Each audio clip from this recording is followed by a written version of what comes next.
Frères et sœurs en Christ, je vous salue dans le précieux nom de notre Seigneur et Sauveur Jésus-Christ. Que sa paix et sa grâce reposent sur vous, sur toute l'Église de l'Alliance chrétienne, sur toutes les autres églises et surtout que sa paix repose sur notre cher pays, le Burkina Faso. Il y a des moments dans la vie, lorsque nous traversons des situations difficiles, qu'on se surprend en train de se poser à soi-même des questions. On voudrait élever même parfois la voix, comme David, et dire à Dieu, « Jusqu'à quand, Éternel, m'oublieras-tu sans cesse? Ou encore, jusqu'à quand me cacheras-tu ta face? Ou encore, jusqu'à quand, Éternel? Pourquoi, ô Éternel, te tiens-tu éloigné? Pourquoi te caches-tu au temps de la détresse? » Frères et sœurs, ne sommes-nous pas affectés par tout ce qui se passe en ce moment autour de nous? Le monde entier est bouleversé. Ses fondements économiques, politiques, sociaux et même religieuses sont ébranlés. Nous entendons tout ce qui se dit et se passe à gauche et à droite. Et cela ne nous déconcerte-t-il pas? Le monde entier est en train d'être ravagé par ce virus auquel un vrai traitement n'a pas encore été trouvé. Que faire dans ces moments difficiles où la peur et le trouble s'emparent de tout le monde? Comment réagir? Comment demeurer calme et rassuré au sein de cette grande tempête? Je me suis posé les mêmes questions. Et en me posant les mêmes questions, je me suis souvenu de cette puissante parole que notre Seigneur Jésus-Christ a dite à ses disciples au moment où eux aussi étaient en proie au découragement et à la peur. Dans Jean chapitre 14, le verset 1, Jésus dit ceci: « Que votre cœur ne se trouble point. Croyez en Dieu et croyez en moi. » Dans le chapitre 14 de l'évangile de Jean, le Seigneur Jésus, à 2 reprises, dit à ses disciples de ne pas s'inquiéter. Mais pourquoi les disciples étaient tristes et découragés? Jésus lui-même venait de leur annoncer qu'il va devoir partir. C'est à cause de cette déclaration que leur cœur se trouble. Le verbe troubler ici signifie dans la langue où le Nouveau Testament a été écrit, s'agiter, être effrayé ou être anxieux. Les disciples sont donc dans la crainte, angoissés à la perspective du départ du Seigneur Jésus. Ils étaient certainement désorientés par la nouvelle de ce départ, qu'ils se demandaient ce qu'eux-mêmes allaient devenir après le départ du Seigneur Jésus-Christ. Peut-être pensaient-ils que tout s'arrêterait avec le départ de Jésus. Il semble que cette discussion ait eu lieu autour de la table lors du dernier repas. Elle durera 3 chapitres et sera pleine de tendresse, de réconfort et de réassurance. Que votre cœur ne se trouble point. D'autres versions du Nouveau Testament nous donnent un éclairage plus précis par la traduction suivante: ne vous laissez pas dominer par vos angoisses. Ou encore, ne permettez pas à vos émotions de vous submerger. Vous allez connaître des moments difficiles, des périodes de troubles, mais restez dans la paix. La paix que je vous donne, que le monde ne peut vous donner. cette paix qui viendra de la confiance que vous aurez en moi et en mon Père. Nous ne pouvons pas éviter, chers frères et sœurs, d'être troublés par ce que nous pouvons voir ou entendre, mais nous ne devons pas rester dans cet état. Les promesses de notre Dieu nous rassurent. C'est pourquoi Jésus a dit à ses disciples de croire en Dieu. Ayons confiance en Dieu. Jésus leur demande de croire en Dieu. C'est la solution à leurs problèmes. Et c'est la solution à notre problème aujourd'hui. De placer leur confiance en Dieu. C'est l'appui et l'assurance en celui qui connaît toutes choses. La situation devenait très sombre pour les disciples. Il n'est pas étonnant qu'ils aient le cœur troublé. Il vous est peut-être déjà arrivé d'avoir une avalanche de mauvaises nouvelles ou d'événements comme Job. Et vous vous êtes demandé quand cela allait s'arrêter. Que faire quand on a l'impression que le monde s'écroule autour de nous, comme nous le vivons actuellement avec ce coronavirus? Jésus a une parole pour ses disciples. Croyez en Dieu et croyez en moi. Pour croire, il faut avoir une parole de réconfort qui vient d'une personne en qui nous avons confiance. George Muller disait que le début de l'anxiété est la fin de la foi et le début de la vraie foi est la fin de l'anxiété. Jésus dit « Croyez en Dieu » et il dit également aux disciples « Croyez en moi ».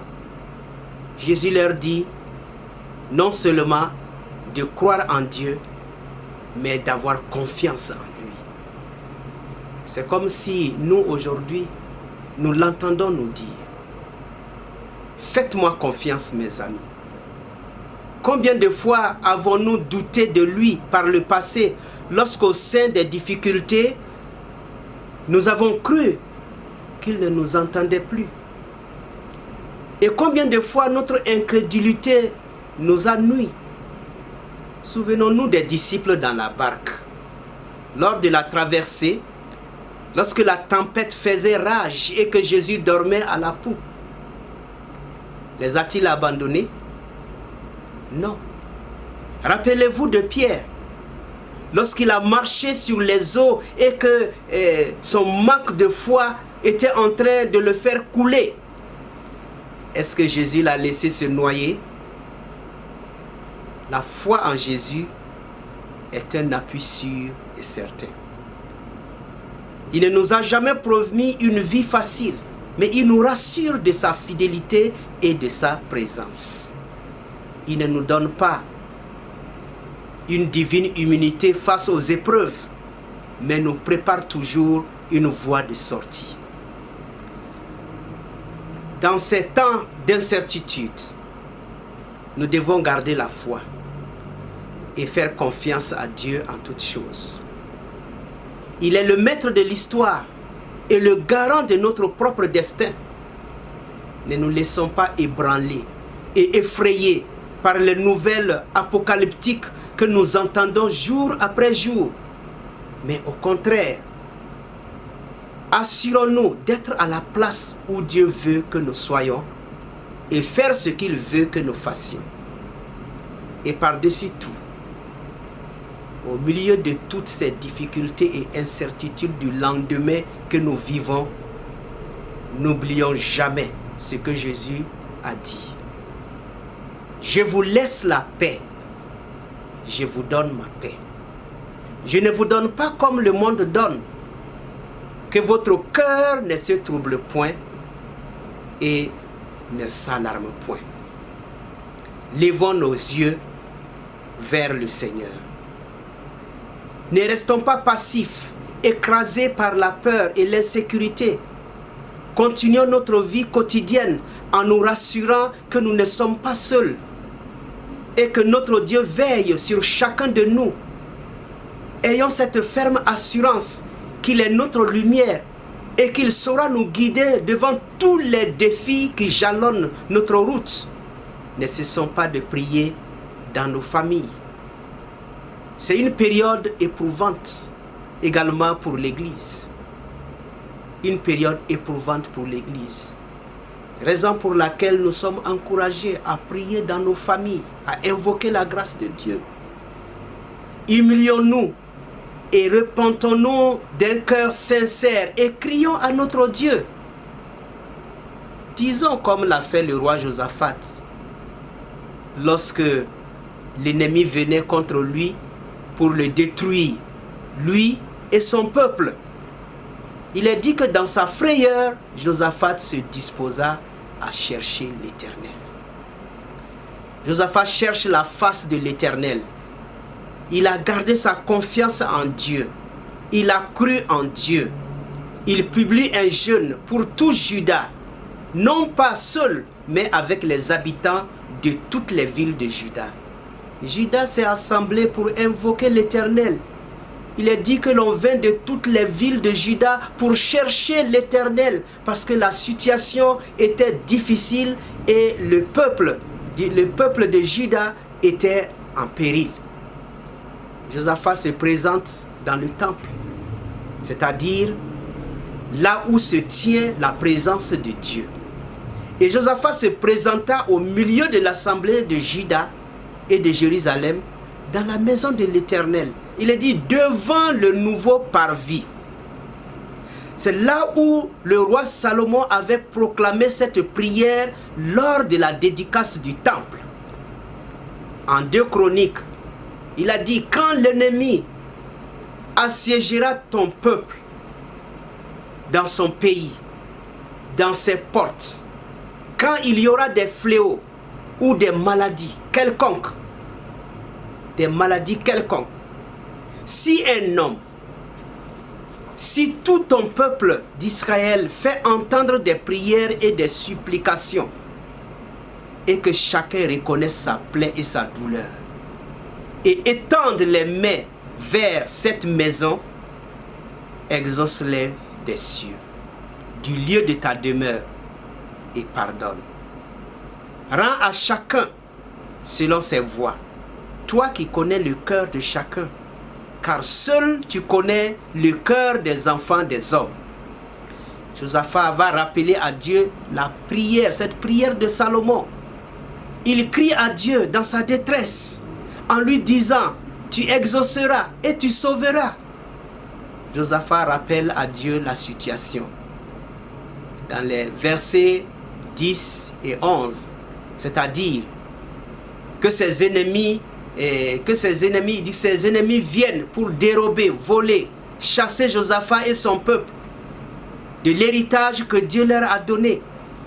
Josaphat dit encore à Dieu, nous ne savons que faire, mais nos yeux sont sur toi.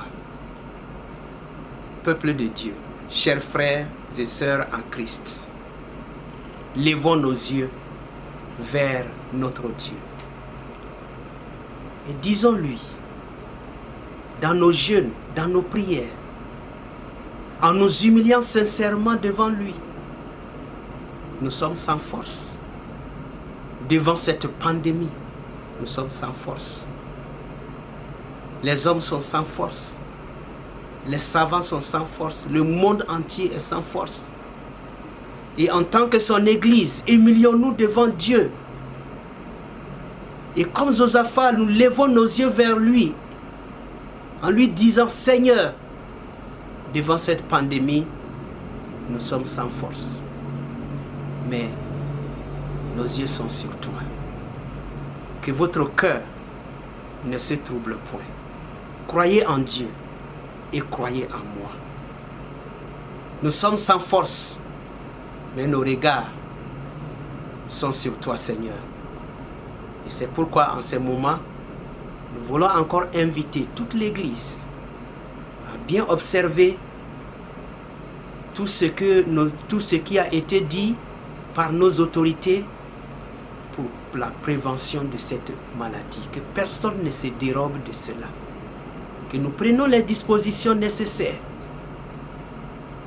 pour ne pas être un moyen de contamination pour les autres, mais que nous prenons les dispositions qu'on nous a citées. Et si nous le faisons, cela va également nous aider et en même temps nous protéger. Mais au-delà de tout cela, plaçons notre confiance en Dieu, en priant notre Dieu et en lui demandant son soutien, en lui demandant son secours. Que les églises, les frères et sœurs se retrouvent, comme il a été dit, par petits groupes, que ce soit dans les maisons, dans les familles, par petits groupes, que ce soit les dimanches ou les autres jours de la semaine, pour invoquer la grâce de Dieu. Frères et sœurs, que puisse le Seigneur bénir son Église, que puisse le Seigneur vous bénir, que votre cœur ne se trouble point. Croyez en Dieu et croyez en moi, dit le Seigneur. Disons-lui, nous sommes sans force, Seigneur, mais nos yeux sont sur toi. Que le Seigneur vous bénisse, que le Seigneur bénisse notre cher pays, le Burkina Faso, que le Seigneur guérisse le Burkina Faso, que le Seigneur donne la force, la sagesse, l'intelligence à nos autorités, que le Seigneur les encourage, que le Seigneur bénisse la santé, tous ceux qui sont impliqués. Nous prions que la grâce de Dieu repose sur tout un chacun et que le Burkina Faso connaisse la guérison au nom de Jésus-Christ. Amen.